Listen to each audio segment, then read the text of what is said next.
अब बीजेपी कुछ ऐसा करने वाली थी जो उसे हिंदुस्तान की मेजॉरिटेरियन हिंदू पॉपुलेशन से सीधे जोड़ने वाला था, जिससे न केवल बीजेपी बल्कि भारत की पूरी राजनीति बदलने वाली थी। तो चलिए अब इसे जानने के लिए हम अपनी कहानी के अगले अध्याय की तरफ बढ़ते हैं। The Ram Janmabhoomi movement. 1990 का दशक आते आते देश का बच्चा बच्चा अटल बिहारी वाजपेयी और खासतौर पर लाल कृष्ण आडवाणी का नाम जानने लगा था। इसी बीच सितंबर 1990 में आडवाणी जी ने अयोध्या में राम मंदिर बनाए जाने के सपोर्ट में सोमनाथ से अयोध्या तक रथ यात्रा निकालने का आह्वान किया और इस रथ यात्रा के साथ ही भारतीय राजनीति केसरिया रंग से रंग गई। आडवाणी जी का कहना था कि इस यात्रा का मकसद पूरे भारत से इस मंदिर के लिए सपोर्ट जुटाना और हिंदुओं को जागृत करना था। लेकिन इस रथ यात्रा के संदर्भ में फेमस हिस्टोरियन रामचंद्र गुहा का कहना है कि रथ यात्रा प्रतिबिंब थी हिंदुत्व की, धर्म युद्ध की, पुरुषार्थ की और एक हद तक मिलिटेंट हिंदू नेशनलिज्म की। खैर, इस यात्रा को चाहे किसी भी चश्मे से देखा जाए, लेकिन इस पूरी यात्रा के दौरान आडवाणी जी अपने पब्लिक स्पीचेस में गवर्नमेंट पर मुस्लिम तुष्टीकरण और स्यूडो सेक्युलरिज्म की आड़ में हिंदुओं के लेजिटिमेट एस्पिरेशंस को दरकिनार करने का आरोप लगाते रहे। इस बीच वो इस मूवमेंट और अपनी पार्टी के लिए जनता से सहयोग की अपील भी करते रहे। इस यात्रा के चलते बिहार के तत्कालीन मुख्यमंत्री लालू प्रसाद यादव ने आडवाणी जी के प्रिवेंटिव डिटेंशन में डाले जाने के ऑर्डर रिलीज कर दिए। लेकिन इसके बाद भी हजारों की संख्या में कारसेवक या रिलीजियस वॉलंटियर्स अयोध्या पहुंचने लगे। उत्तर प्रदेश में इस बढ़ते जमावड़े को देखते हुए उत्तर प्रदेश के तत्कालीन चीफ मिनिस्टर मुलायम सिंह यादव ने हजारों कार सेवकों को डिटेन करने के ऑर्डर्स दे दिए। लेकिन उसके बाद भी बहुत से कार सेवक अयोध्या पहुंच गए। इसे देखते हुए अयोध्या में पैरामिलिट्री फोर्सेज लगानी पड़ी। इसी बीच फोर्सेज और कार सेवकों के बीच झड़प हो गई, जिसमें बहुत से कार सेवकों को अपनी जान गंवानी पड़ी। इस घटना के बाद उत्तर प्रदेश का माहौल बिगड़ने लगा और उत्तर प्रदेश में बहुत सी जगहों पर दंगे शुरू हो गए। इसी बीच बीजेपी ने वीपी सिंह गवर्नमेंट से भी अपना सहयोग वापस ले लिया, जिसके चलते फिर से फ्रेश इलेक्शंस हुए और इस बार बीजेपी को 120 सीट्स मिली। साथ ही उत्तर प्रदेश में भी बीजेपी की सरकार बन गई। लेकिन इस कहानी में सबसे बड़ा मोड़ आना अभी बाकी था। 6 दिसंबर 1992 राष्ट्रीय स्वयं सेवक संघ और उसके एफिलिएट्स ने एक रैली ऑर्गेनाइज की, जिसमें विश्व हिंदू परिषद और बीजेपी के 1 लाख से ज्यादा एक्टिविस्ट शामिल हुए।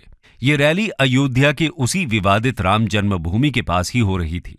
लेकिन उसी दिन संदिग्ध परिस्थितियों में ये रैली उग्र हो गई और इसमें शामिल हुई लाखों की भीड़ ने विवादित बाबरी मस्जिद पर हमला करके उसे तहस नहस कर दिया। ये घटना एक अर्थक्वेक के समान थी, जिससे निकलने वाली तरंगे आने वाले बहुत से हफ्तों तक देश के अलग अलग हिस्सों में हिंदू मुस्लिम दंगों के रूप में फैलती रही और देश भर में हुए इन दंगों में हजारों लोगों की मौत हो गई। इस विवादास्पद घटना के बाद गवर्नमेंट ने विश्व हिंदू परिषद को बैन कर दिया और साथ ही आडवाणी और अन्य बीजेपी लीडर्स को भीड़ को उकसाने और उग्र भाषण देने के आरोप में अरेस्ट कर लिया। इस घटना के बारे में बहुत से हिस्टोरियंस का मानना है कि ये एकाएक हुई घटना नहीं, बल्कि सोची समझी प्री प्लान्ड कंस्पिरेसी थी। इसी संदर्भ में 2009 में जस्टिस मनमोहन सिंह लिबहान की रिपोर्ट में बीजेपी के बहुत से नामचीन लीडर्स जैसे अटल जी, आडवाणी जी, मुरली मनोहर जोशी समेत 68 को इस डेमोलिशन के लिए दोषी माना गया।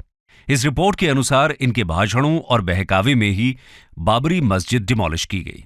साथ ही उस वक्त की कल्याण सिंह की यूपी स्टेट गवर्नमेंट को भी इस घटना में शामिल माना गया। लेकिन 30 सितंबर 2020 को आए सुप्रीम कोर्ट ऑफ इंडिया के फैसले में इन सभी लीडर्स को दोषी न मानते हुए इन्हें बरी कर दिया गया। अब इन तथ्यों और उनकी विवेचना के आधार पर हम इस घटना को किसी भी तरह देख सकते हैं। लेकिन फिर भी इस सब के बीच भी जो एक बात स्पष्ट रूप से नजर आती है वो ये कि आजाद भारत के इतिहास की शायद यही वो सबसे बड़ी घटना है जिसने हिंदुस्तान के आने वाले कल को हमेशा के लिए बदल कर रख दिया।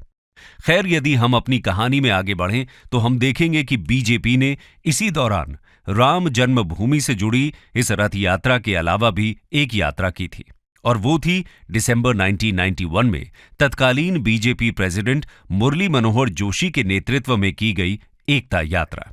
ये यात्रा देश में एकीकरण का संदेश देने के लिए कन्याकुमारी से 11 दिसंबर 1991 में शुरू की गई थी और 14 स्टेट से होते हुए 26 जनवरी 1992 को श्रीनगर के लाल चौक पर तिरंगा फहराने के साथ खत्म हुई।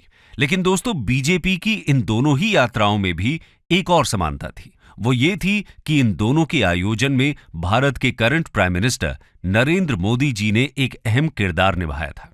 ऐसे में हम समझ सकते हैं कि भारत का भावी नेतृत्व भी इन्हीं आंदोलनों के बीच तैयार हो रहा था। लेकिन भारत की सत्ता इस नए नेतृत्व के हाथ में सौंपे जाने के लिए अभी 2 दशक का समय शेष था। तो इसी बीच के 2 दशकों में बीजेपी का क्या हुआ, इसे जानने के लिए चलिए अब हम अपने अगले अध्याय में चलते हैं। The BJP turned into NDA. दोस्तों, 90s का दशक आते आते कांग्रेस अब वो पुरानी वाली कांग्रेस नहीं रही थी। उसे चुनौती देने के लिए बहुत से क्षेत्रीय दल लामबंद हो रहे थे, लेकिन इनमें से कोई भी अकेले टक्कर देने में सक्षम नहीं था। ऐसे में बीजेपी, जो अब तक भारत की दूसरी सबसे बड़ी पार्टी बन चुकी थी, ऐसी कांग्रेस विरोधी आंदोलनों का नेतृत्व करने के लिए परिपक्व हो चुकी थी। अब अगले 2 दशक तक बीजेपी, जो इन दलों के साथ मिलकर एनडीए या नेशनल डेमोक्रेटिक अलायंस बना चुकी थी, उसका सीधा मुकाबला यूपीए या यूनाइटेड प्रोग्रेसिव अलायंस के रूप में कांग्रेस के घटक दलों से हो रहा था। इस दौरान बीजेपी का नेतृत्व एक तरह से अटल बिहारी वाजपेयी जी के हाथ में रहा, जिन्होंने 3 अलग अलग बार देश की कमान भी संभाली, लेकिन उनमें से एक ही बार वो अपना कार्यकाल पूरा कर पाए।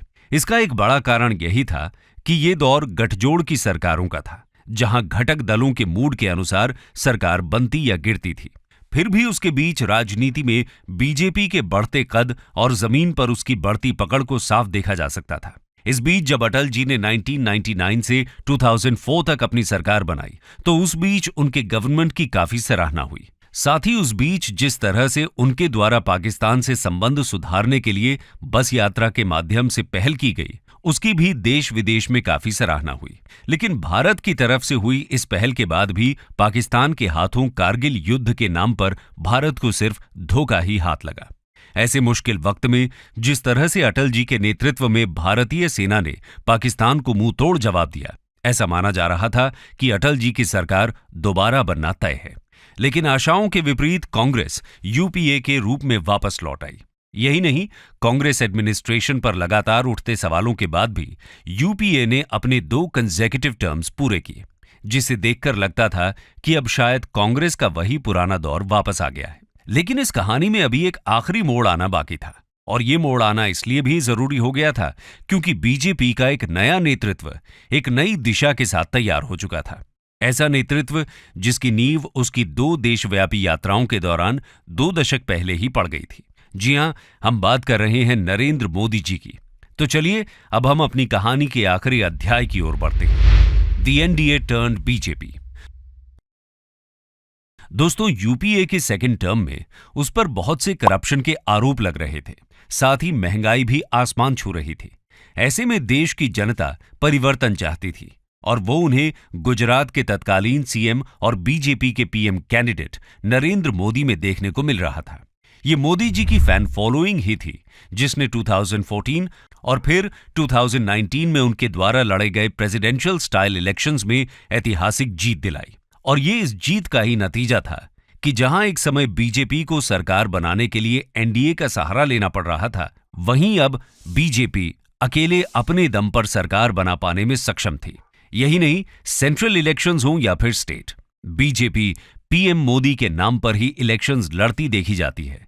ऐसे में ये समझना मुश्किल नहीं है कि 2014 और 2019 में हुए इन जनरल इलेक्शंस में भी लोग अपनी कॉन्स्टिट्यूएंसी के लिए कैंडिडेट नहीं बल्कि अपने लिए पीएम चुन रहे हैं।